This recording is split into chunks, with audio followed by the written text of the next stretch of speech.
How to Win Friends and Influence People. How to Win Friends and Influence People by Dale Carnegie is one of the most read books in human history, and its central argument is quietly radical. People don't change their minds because of logic. They change because of how you make them feel. Carnegie wrote this in 1936. Nothing about it has aged. The book opens with a principle so simple it sounds obvious until you try it. Stop criticizing people. Not because criticism is wrong, but because it never works. Criticism puts people on the defensive, hardens their positions, and damages the relationship without changing the behavior. Carnegie argues that every person alive, no matter how flawed, believes they are justified. They believe they are right. Attacking that belief doesn't open minds. It closes them. The alternative is to understand what people want. And the deepest thing every person wants is to feel important. Not famous, not powerful, important, valued, seen. Carnegie's framework is built on 6 principles for making people like you, 12 principles for winning people to your way of thinking, and 9 principles for changing people without causing resentment.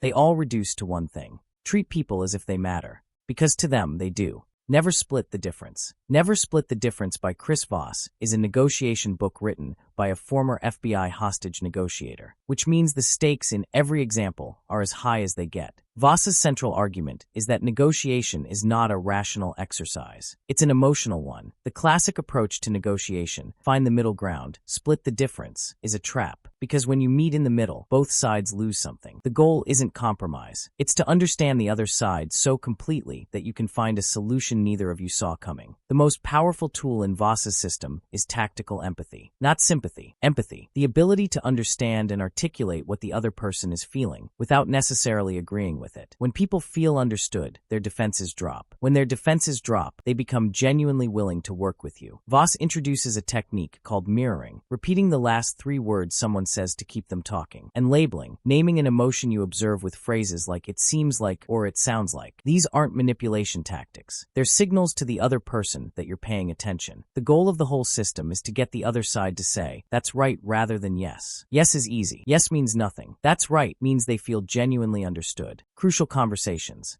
Crucial Conversations by Patterson, Joseph Grenny, Ron McMillan, and Al Switzler tackles the conversations most people spend their lives avoiding. The ones where the stakes are high, emotions are strong, and opinions are different. A crucial conversation is any conversation where the outcome actually matters. A difficult performance review.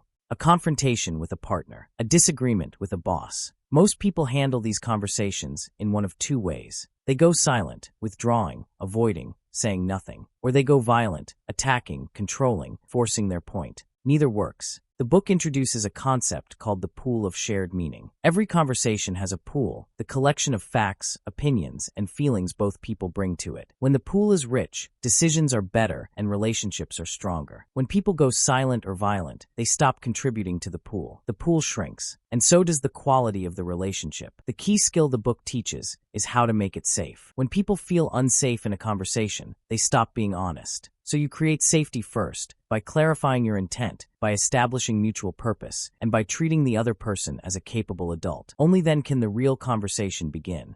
Nonviolent Communication. Nonviolent Communication by Rosenberg is one of the most unusual communication books ever written. Not because the ideas are complicated. They aren't. But because applying them requires a level of self-awareness that most people have never practiced. The book is built on 4 components. Observations, what you actually see or hear without evaluation or judgment. Feelings, what you genuinely feel in response to what you observe. Needs, the underlying need that is driving the feeling. Requests, a specific actionable request that would meet the need. The key distinction the book makes is between observations and evaluations. "You are always late" is an evaluation. "You arrived at 9:15 when we agreed on 9" is an observation. Evaluations trigger defensiveness. Observations invite dialogue. Rosenberg argues that most conflict in human relationships comes from unmet needs that neither party has ever actually named out loud. We express our needs as criticism. We express our pain as blame. And then we wonder why the other person gets defensive. The solution is radical honesty about what you actually feel and actually need, stated without blame, without judgment, and without demand. It sounds simple. It is one of the hardest things most people will ever try. Talk Like TED. Talk Like TED by Carmine Gallo is built on a single research question. What makes some presentations unforgettable and most completely forgettable? Gallo analyzed the most watched TED Talks of all time and extracted 9 elements they share. The most important: great communicators don't inform. They make people feel. Every great TED Talk is built around one idea worth spreading. Not 5 ideas. Not a comprehensive overview. One idea, delivered with such clarity and passion that it stays with the audience long after the talk ends. Gallo identifies 3 qualities every great public speaker shares. Novelty. The brain pays attention to things that are new. Stories. Data without narrative is forgotten within hours. Data wrapped in a story is remembered for years. Passion. You cannot inspire an emotion in an audience that you don't genuinely feel yourself. The book also identifies specific tactical techniques.